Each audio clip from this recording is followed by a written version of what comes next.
भारतीय रुपए और अमेरिकी डॉलर के बीच विनिमय दर में आज बड़ा बदलाव देखने को मिला है। रुपया पहली बार लगभग 90 रुपए प्रति डॉलर के स्तर को पार कर गया है। यह भारत के लिए अब तक का सबसे कमजोर स्तर माना जा रहा है।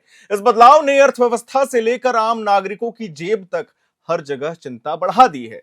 पिछले कुछ महीनों से रुपया धीरे धीरे कमजोर हो रहा था, लेकिन आज की गिरावट इतनी तेज थी कि बाजार से लेकर आम लोगों तक सबको हैरानी हुई। आर्थिक विशेषज्ञ पहले से ही ये कह रहे थे कि अगर विदेशी निवेश में कमी जारी रही, कच्चे तेल के दाम बढ़ते रहे और दुनिया भर के बाजार अस्थिर रहे, तो रुपया 90 के स्तर को छू सकता है। आज वही स्थिति सामने आ गई है। अब सवाल यह है कि आखिर रुपया इतनी तेजी से क्यों गिर रहा है? इसका जवाब कई बड़े कारणों में छुपा है। सबसे पहला कारण है विदेशी निवेश का कम होना। पिछले कुछ हफ्तों से विदेशी निवेशक लगातार भारतीय शेयर बाजार और बॉन्ड बाजार से पैसा निकाल रहे हैं। जब निवेशक जो है वो पैसा निकालते हैं तो वे डॉलर खरीदते हैं ताकि पैसा बाहर भेज सके। इससे डॉलर की मांग बढ़ जाती है। जब किसी चीज की मांग बढ़ती है तो उसकी कीमत भी बढ़ती है और इसी तरीके से डॉलर मजबूत होता जाता है, जबकि रुपया कमजोर हो जाता है। दूसरा बड़ा कारण है भारत का बढ़ता आयात और धीमा निर्यात। भारत विदेशों से बड़ी मात्रा में सामान खरीदता तो है, जैसे तेल हो गया, गैस हो गया, मशीनें हो गई, कीमती धातुएं हो गई और इलेक्ट्रॉनिक्स आइटम हो गए, लेकिन निर्यात उतनी तेजी से नहीं बढ़ा रहा है। ज्यादा आयात का मतलब है कि भारत को ज्यादा डॉलर खर्च करने पड़ते हैं। जब डॉलर खर्च बढ़ता है तो रुपए पर दबाव बढ़ता है और वो कमजोर हो जाता है। यह एक सीधी और सरल सी आर्थिक लॉजिक है। जितना ज्यादा आयात उतनी ज्यादा डॉलर की मांग और उतना ज्यादा रुपया कमजोर। तीसरा कारण है अमेरिकी डॉलर का दुनिया भर में मजबूत होना। इस समय अमेरिकी अर्थव्यवस्था में कई पॉजिटिव संकेत दिख रहे हैं, जैसे रोजगार संख्या बढ़ना, ब्याज दरों में स्थिरता और निवेशकों का भरोसा बढ़ना।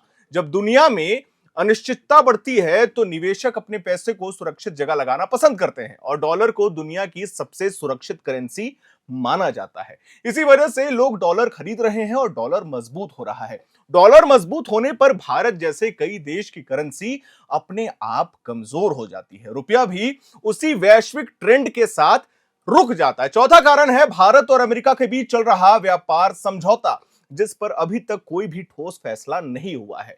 पिछले कई महीनों से दोनों देशों के बीच व्यापार और टैरिफ को लेकर बातचीत लगातार चल रही है, लेकिन अभी तक किसी बड़े समझौते की घोषणा नहीं हुई है। जब दो बड़े देशों के बीच बातचीत में देरी होती है तो विदेशी निवेशक सतर्क हो जाते हैं।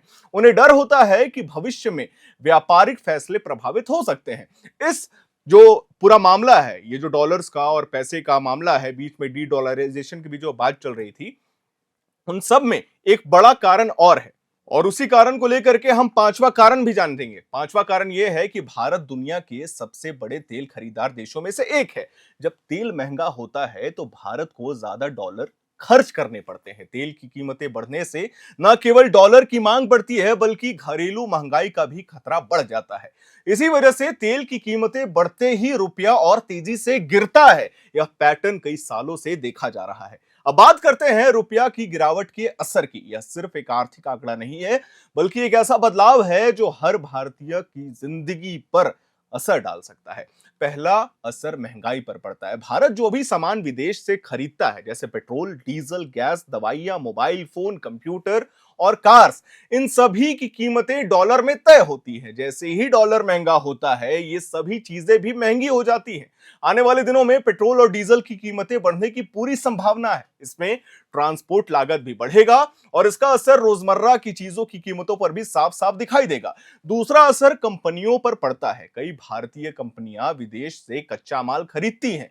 अगर कच्चे माल की कीमत डॉलर से बढ़ती है तो कंपनियों की लागत भी बढ़ जाती है। इसके अलावा कई कंपनियों ने विदेशी बैंकों से डॉलर में कर्ज ले रखा है। जब रुपया कमजोर होता है तो उस कर्ज को चुकाने से ज्यादा रुपये खर्च करने पड़ते हैं। इससे कंपनियों के मुनाफे में काफी कमी आती है और शेयर बाजार में भी अस्थिरता लगातार पैदा होती है। हालांकि रुपए के कमजोर होने के कुछ फायदे भी हैं। भारतीय निर्यातकों को स्थिति से फायदा हो सकता है। जब रुपया सस्ता होता है तो विदेशों में भारतीय सामान और सेवाएं सस्ती दिखने लगती हैं। इससे टेक्सटाइल्स, फार्मा, आईटी और स्टील जैसे इंडस्ट्री को भी फायदा होता है।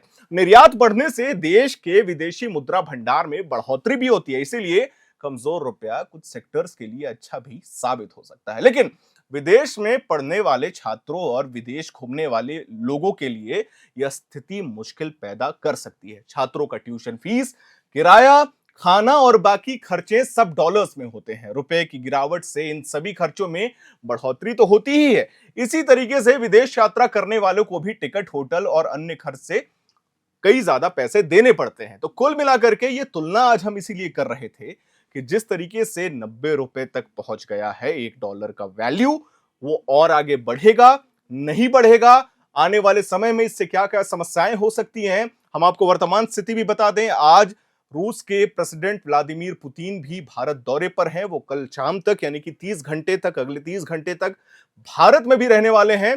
रशिया यूएसए का क्या डील होता है, ये भी सबकी निगाहें इस पर टिकी हुई हैं।